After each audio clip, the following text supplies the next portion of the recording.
Well, you can see I have my workspace all set up. I have my placemat under my work. I have my paper, and I have my paint palette lid set up with my water sponge, and then a little dab, not much, right, of black, because that's the color I'm using right now. I'm going to show you how to play with your brushes. These are the ones that you have. This is a number 12 flat. As you can see, it's flat. And then this is a number 6 round, and its tip is pointed. And you'll notice that the silver part is round instead of flat, like this one. If you're ever in doubt, flat brush, round brush. I'm not going to use your brushes because they're yours. I'm going to use my brushes, and I have a number 10 flat, which is pretty close, and I also have a number 4 round, which is pretty close. So those are the ones that I'm going to be using today. And because I like to keep records of my experiments, I'm going to put them in my logbook later.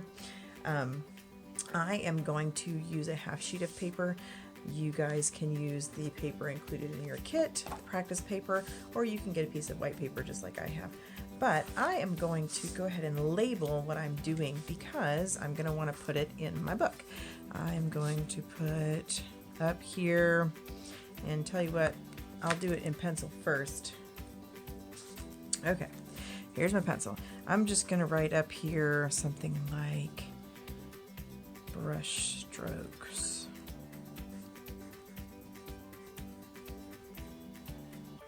And leave myself room to make an interesting looking title. And I'm going to do all my flat over here and all my round, except I can't spell round, over here. And then maybe divide the page down with a wiggly line. Okay, I'm going to start with my flat brush. And when you load a paintbrush, you don't want to load your paintbrush so that your paint goes all the way down to the metal part. That gets up in here, it makes your brush all gunky.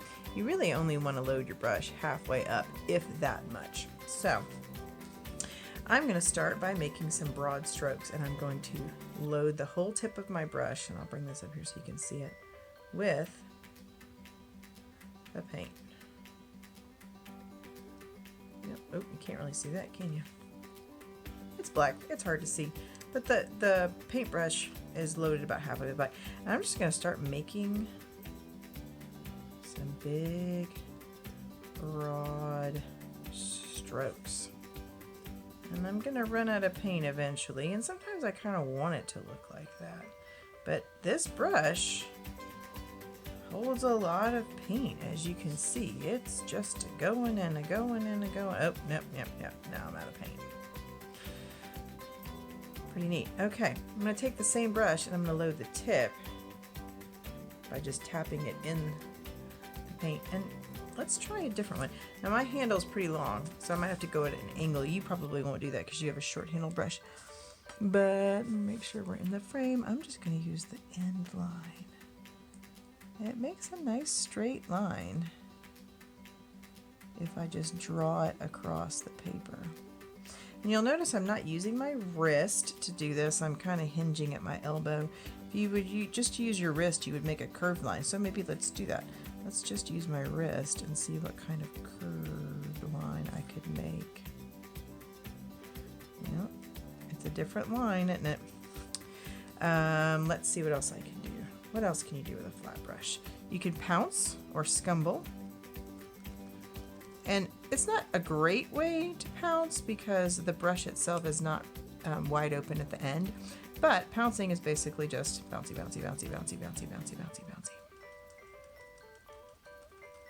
And as my paint runs out, you'll kind of see that it changes. A fatter brush on the end might work better for that, but it's a technique you can use. Now, you'll notice down here that my paint is kind of thin and my paint up here is kind of thick. So I'm going to get a piece of scratch paper. And so let's say if I wanted my technique to look like this, that's called dry brushing. And so what you would do is get a tiny bit of paint on your brush and then kind of get rid of some of it before you come back and do your pouncing.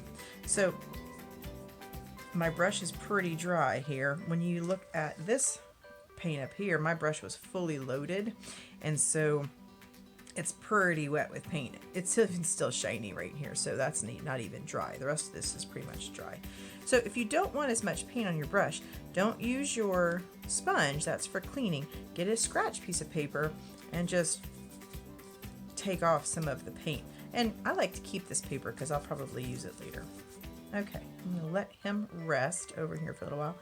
And now I'm going to work on, move this, I'm going to work on my round brush. And round brushes are really neat. They can do a whole lot of stuff. They can make these lovely straight lines. Get just the tip. And I'm just going to do some straight lines. They're not quite as precise as the flat brush, but that's okay. Kind of like that. You can also hold them straight up and down, and they do a little bit better as far as the texture of the line. But they're definitely skinnier, for sure, right? And these are for a lot of detail. What else can you do with a round brush? Okay. You can mash it flat, and it kind of acts like a straight brush with a tapered end.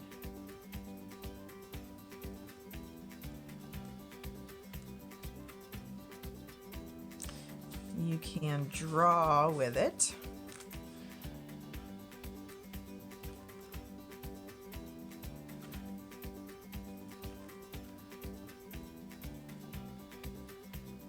You can draw any kind of shape that you want. You can draw a square. This is basically like a pencil for paint. A round brush is a drawing brush. And let's see how to do squiggle. You can see how I'm running out of paint toward the end. My brush is getting drier. Let's go ahead and try a little swirly flower. I like to draw roses. They're pretty simple. You draw kind of the outline. It's an oval, an egg. And then I'm going to draw a little spiral, but I'm going to keep it to one side of the rose. And then if you painted that with a different color, you kind of end up with this rosy flower.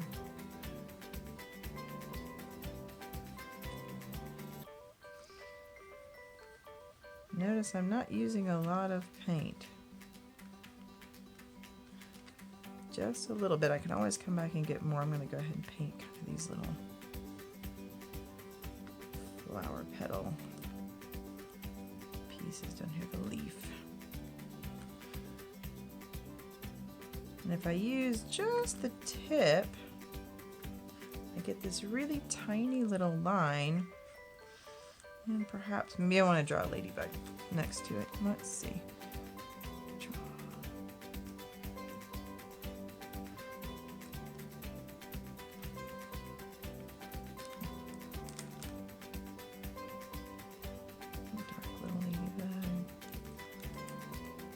And some little tiny dots with the itty bitty end of my brush. Boop, boop, boop, boop, boop, boop, boop. And there you go. You can use smaller brushes to make smaller lines, but that's pretty much what they do. I'm going to clean my brush off, and I'm going to go put these in some water jar, which I have just over there. I'm going to let them rest. I'm going to wait for this to dry, and then we'll come back and I'll show you how it looks like when it's all labeled and done.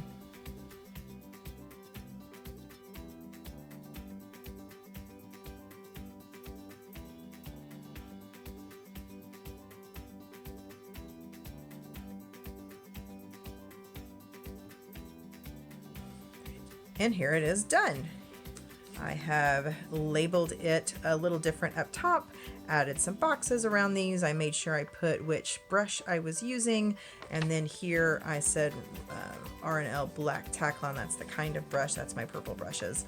And I made some notes that this was painted with the brush flat, and that full paint, less paint, and then here's the edge, and here's my notes for my round where I said whole brush and tip for these, and then tapered because of the point here, and then for these, and then tapered because of the point here, and they're whatever notes you want to make. I'm drawing with the brush, and flower is the circle plus the swirly.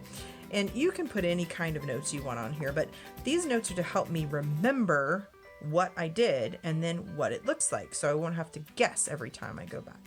So that's going in my book too. And it's all done.